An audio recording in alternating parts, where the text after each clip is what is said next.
Morning, YouTube. It's the Morning Brew. Hey, YouTube. It's the Morning Brew. So, happy Monday to all of you. For those of you who actually enjoy Mondays, I hate you all. Anyways, so starting off, of course, it's going to be a longer show because it was the weekend and we missed out on a lot of stories and a lot of news.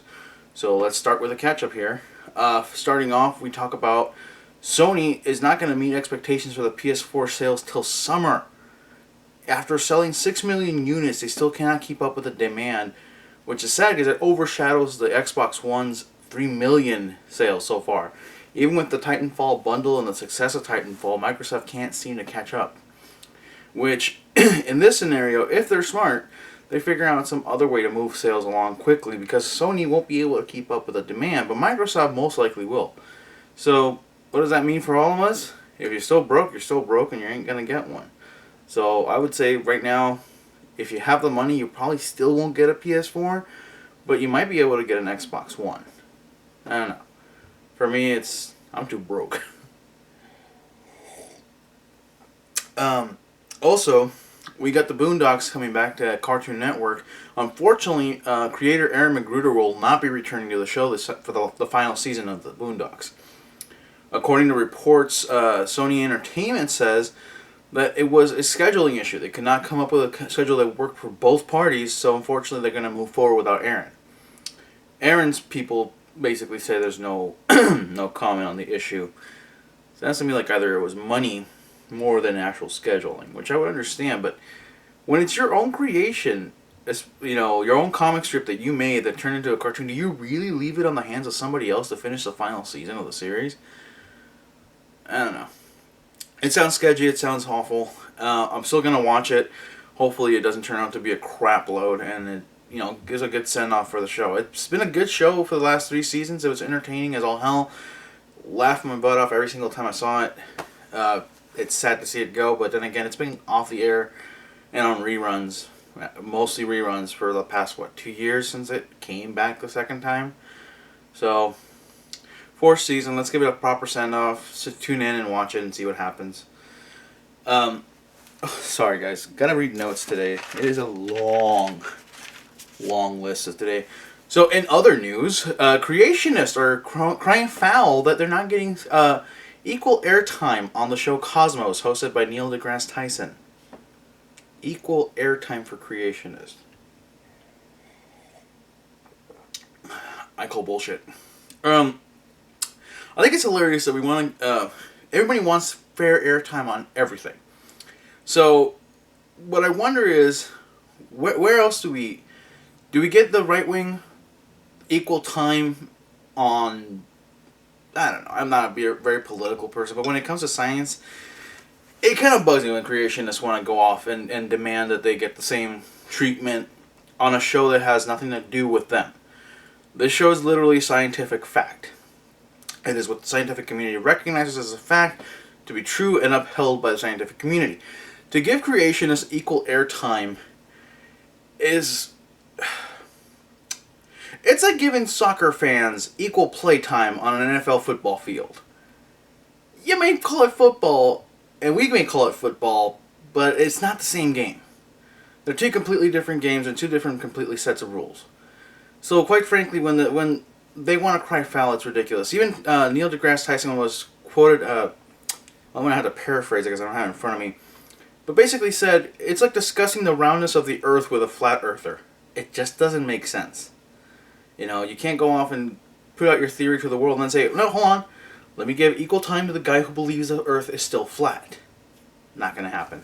It's kind of ridiculous, it's funny, and outright obnoxious. Then other news, of course, Fast and the Furious 7 is wrapping up soon, and of course with the unfortunate passing of Walker, people have been wondering if they were just going to write him off into the sunset and not have him come back, or as to quote Adam Carolla, have him take a scene where they talk about how he went to pick something up or gas up his car and have a scene where the car's blown up or blah blah blah, and you just, kill off the character.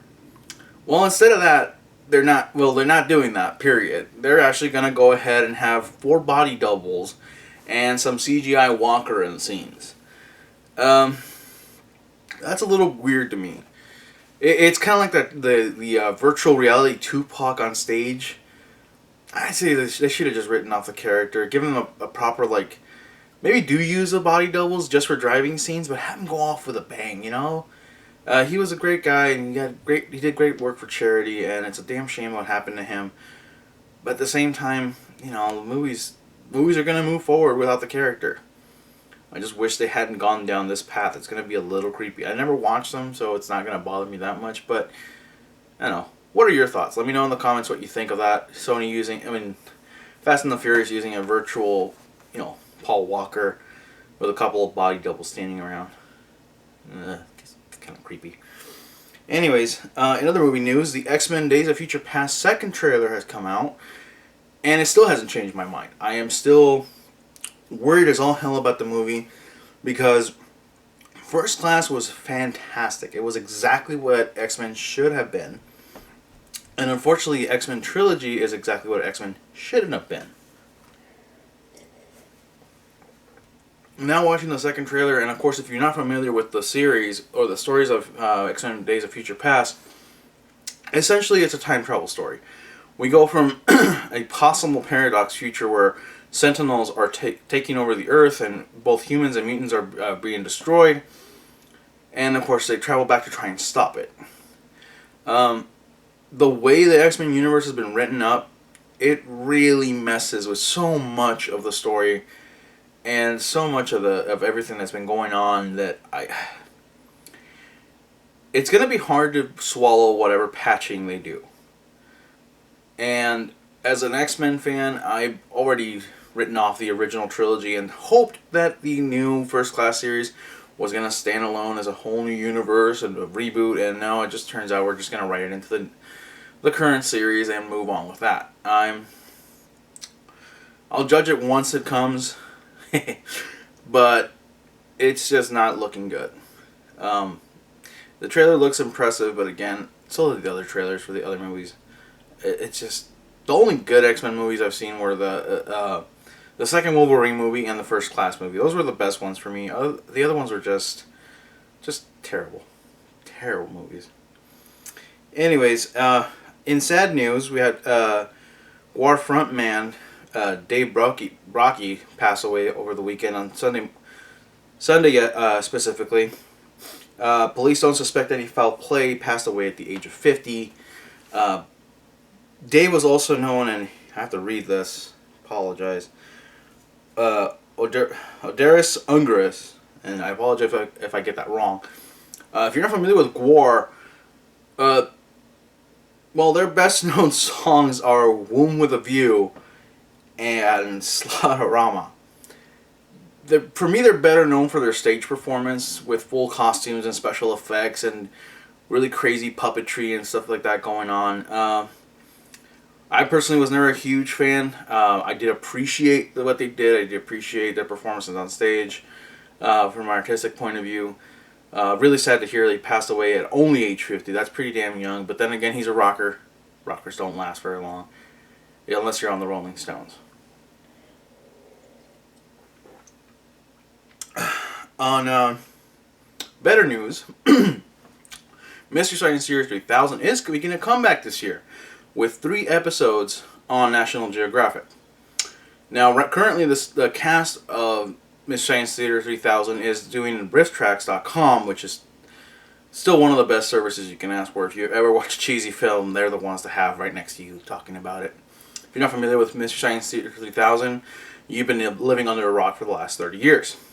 Mystery Science Theater 3000 is basically 1 human and 2 robots talking about movies that are really, really bad.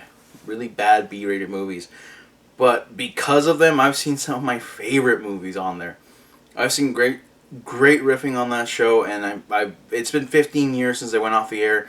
So I'm really happy to see it making a comeback, and I can't wait to see those 3 episodes. And I hope that those 3 episodes lead to many more, because it's just an experience to watch that show. There's nothing like it. It's fantastic. Anyways, yesterday, of course, was The Walking Dead. 1 episode left, which is this coming Sunday.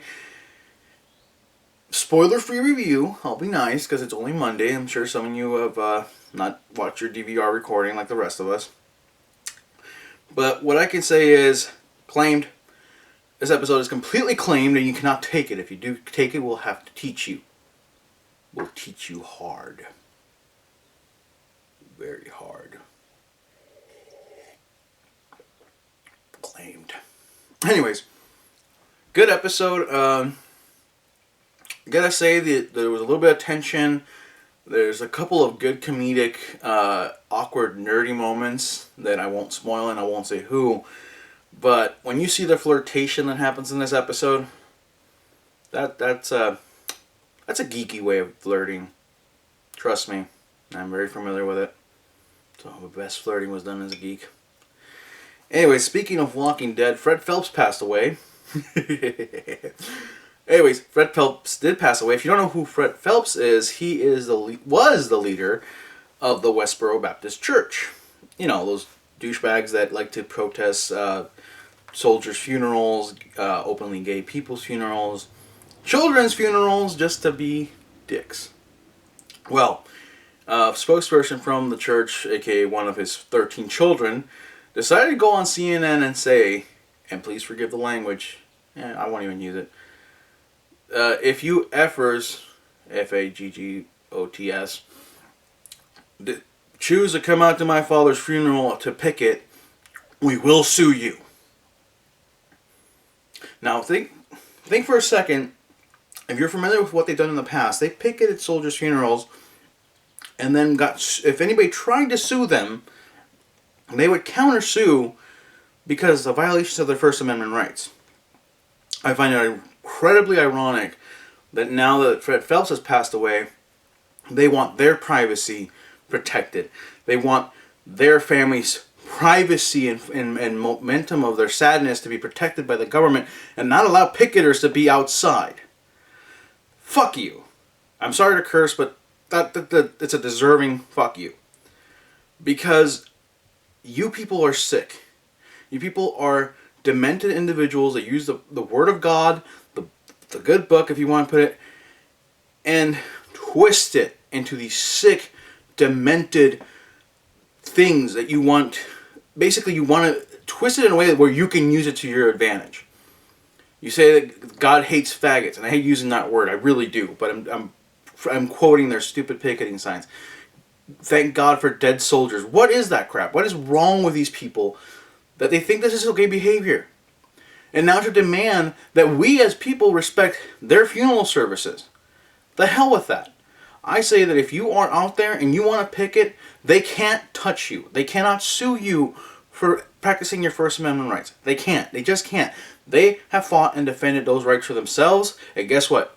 Once you establish that law that is protected by someone, everybody else gets to use it. You can't just, private little umbrella to put over your head and your family's heads to do whatever the hell you want and go desecrate every soldier, every child, every person who's openly gay. You can't do it. You just can't. What you do is wrong. So now when people want to do the same to you, it doesn't make it right. I don't agree with it. In the sense of eye for an eye, doesn't mean anything to me. I don't agree with it, but guess what? If people want to do it, go for it. You have every single right and you're protected by law to do so. Again, I don't condone any of it because I don't feel like we don't prove anything to them by doing exactly the same thing to them.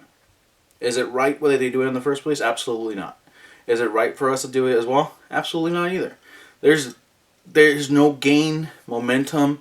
There is no gained positive reinforcement of this. It is simply more negativity that this world doesn't need. But if you're going to do it, just know that you're protected by your First Amendment rights. I would prefer if, as a world, we could just live in peace and basically not tread on each other's, shit. But it's not going to happen. So just be safe out there. Keep it peaceful. Keep it, keep your distance. Don't touch them. Don't aggravate them. Don't give them a reason to do anything against you if you're out there. Don't throw anything. Don't curse at them. Don't direct your sight at them. They don't deserve it or earn it. It's just going to make things worse. So, as a final thought, I wish you a happy week, happy Monday. And, go ahead and visit www.geekycastillo.com. Find the links to my Twitter and Facebook on the description of this video. Please subscribe, like, and share. Again, as of the second episode I established, I'm trying my hardest to reach 100,000 subscribers as soon as possible. I want to see how long it actually takes me to achieve that. I'm doing a daily video blog. And the only way I'm going to achieve that is with your help. So please, if you know anyone that will like these videos or enjoy the show, share it to them. See if they'll like it. See if they'll subscribe to it. If not, keep tuning in. I'll keep doing this daily. And until next time, enjoy your brew.